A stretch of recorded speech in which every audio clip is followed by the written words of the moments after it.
Navigating the participant search menu. From the main menu, click on Participant Data Entry. This will bring up a list of all participants in your database. For existing PIMS sites, this can be quite a lengthy list, so you can filter the list by a number of features. Case status, where you can filter the list by those who were screened, assessed positive but pending a first home visit, they've completed an intake, or they're waiting for a first home visit after intake. They're current, that is that they're unterminated. They're engaged, they have had a first home visit, but may also be terminated, or engaged and still active. This is probably the most common one that you'll want to filter by in case of status.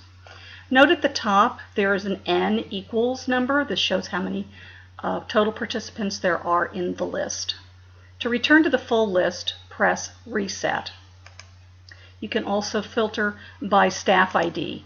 If you want to look at participants that were assigned to staff 103, click on that and you will see there's a small list for that person.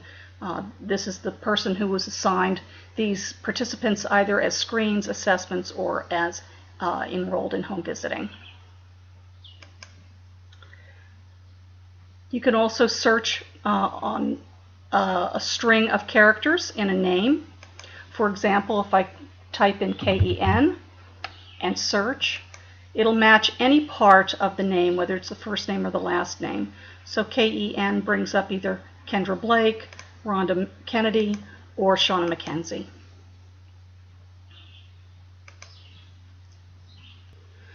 Your site definitions for enrollment eligibility will determine at what point you can enter a new person into the database.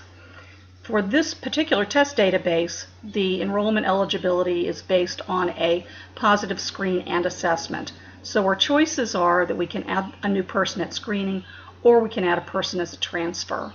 If you have other site definitions, such as enroll participants universally, then you would be able to add a new person at screening, at assessment, or as an intake.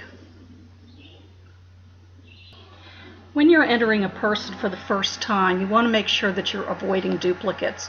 So it's best to search on that person's name first to make sure that they have not been referred by another agency already. It's typical for sites to have a number of referral sources for families, so you want to make sure. In this case, we're going to see if a participant by the name of Smith has already been entered. And we do have two, Mary Smith and Shakira Smith, but I want to enter Barbara Smith, so I can enter a new person at screening. Note on the screening form that there are some yellow fields.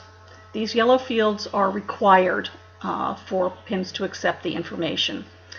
One of these is a screen ID. It's up to the sites to determine the format of the ID numbers. PIMS allows up to 15 characters. This can be numbers, letters, or special characters such as dashes. And the screen date is also required.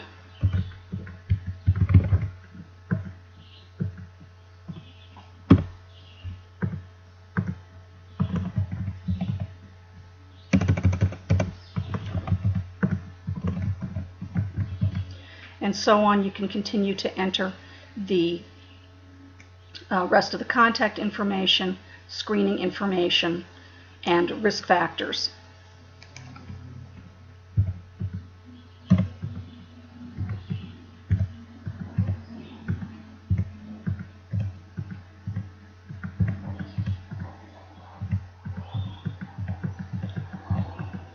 Note that PIMS will automatically determine if based on the information given in the risk factors, what the screening outcome is. In this case, it is positive, and we are referring the family for an assessment.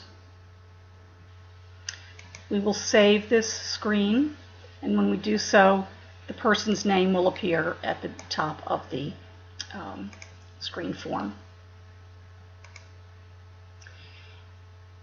For families who are already appearing in the participant search menu, we can choose to open their records.